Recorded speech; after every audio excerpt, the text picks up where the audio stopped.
Regresamos a esta edición de Al Cierre en la que estamos analizando la 70ª Asamblea General de las Naciones Unidas. Conversamos vía telefónica desde Costa Rica con Eduardo Ulibarri, periodista y ex embajador de Costa Rica ante las Naciones Unidas, y en Panamá con Ebrahim Asbat, analista político vía Skype. Señor Asbat, algunos presidentes latinoamericanos aprovechan estas tribunas como para hacer reclamos con relación a sus propios países o a sus propios problemas con relación a otros escenarios, países y organismos. Me estoy refiriendo, por ejemplo, a la presidenta de Argentina hablando sobre los fondos buitres, al presidente Maduro hablando sobre problemas de las fronteras con Colombia y con Guyana, por consiguiente algo parecido a Morales, ni qué decir de Cuba, hablando el presidente Raúl Castro de sus problemas con Estados Unidos.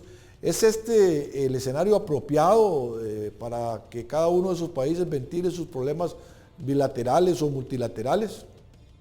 Esto ha sido práctica usual en todas las Asamblea General cuando los presidentes han ido a presentar su discurso.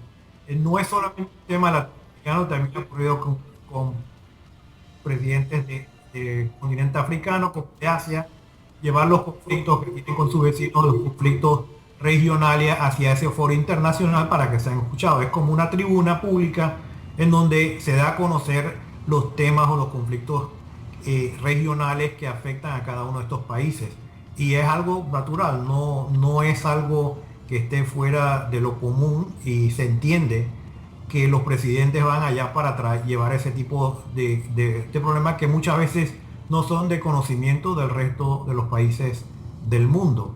Además, más países que son periféricos, que sienten que ir a Nueva York y hacer este tipo de reclamos también son escuchados por los Estados Unidos, y de alguna u otra manera lograrían que, llegando a los canales adecuados, se pueda lograr algún tipo de iniciativa para resolver esos conflictos regionales. A propósito de eso, vamos a escuchar una porción del discurso del presidente de Cuba, Raúl Castro, en el organismo internacional. Hace 15 años, el compañero Fidel Castro Ruz, líder histórico de la Revolución Cubana, y cito: cualquiera comprende que el objetivo fundamental de las Naciones Unidas en el siglo apremiante que comienza es el de salvar al mundo no solo de la guerra, sino también del subdesarrollo, el hambre, las enfermedades, la pobreza y la destrucción de los medios naturales indispensables para la existencia humana. Y añadió: y debe hacerlo con premura antes de que sea demasiado tarde. Fin de la cita.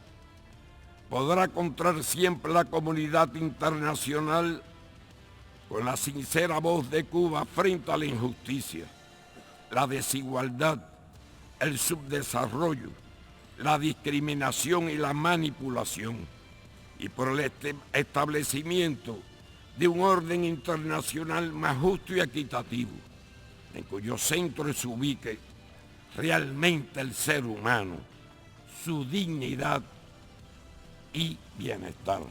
Muchas gracias.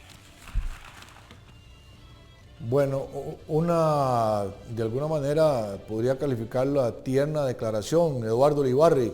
¿Se compadece este discurso con lo que ha sido la práctica política de Cuba durante décadas? Bueno, el discurso es congruente con la práctica política de Cuba. La cita de Fidel Castro pues no tiene ningún aspecto original, porque de hecho la Carta de las Naciones Unidas, que es un documento que data de 1945, establece entre los propósitos esenciales de las Naciones Unidas el mantenimiento de la paz y la promoción del desarrollo. Lo que se le olvidó al señor Castro citar es que el tercer elemento que contempla la Carta es la defensa de los derechos humanos, ¿verdad? Digamos, el discurso de Raúl Castro creo que fue un discurso como estándar, nada sorprendente.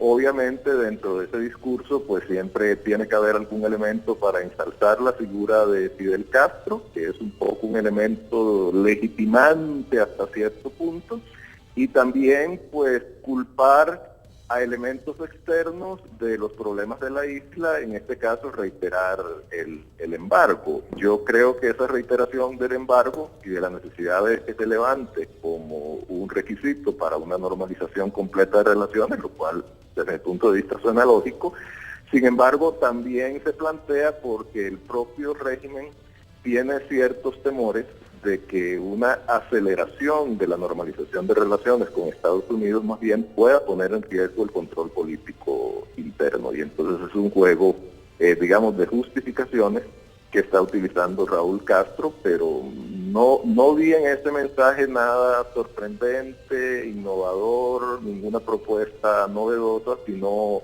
una especie de resumen de posturas ya largamente expuestas por el régimen y sus dirigentes.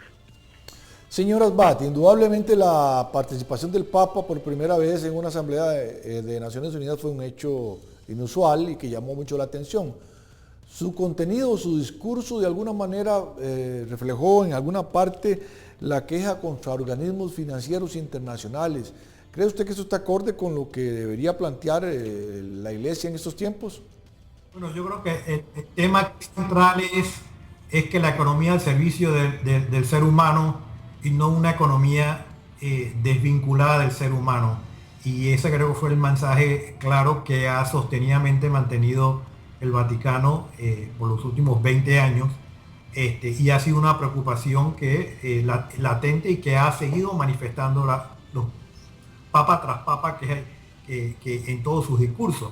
Y creo que ese es el mensaje de una economía en donde los movimientos financieros o la falta de regulación de los mercados financieros no debe conducir a generar pobreza, no debe conducir a generar hambre, no debe conducir a generar crisis política en los países donde los más débiles son los que más se afectan por esta crisis.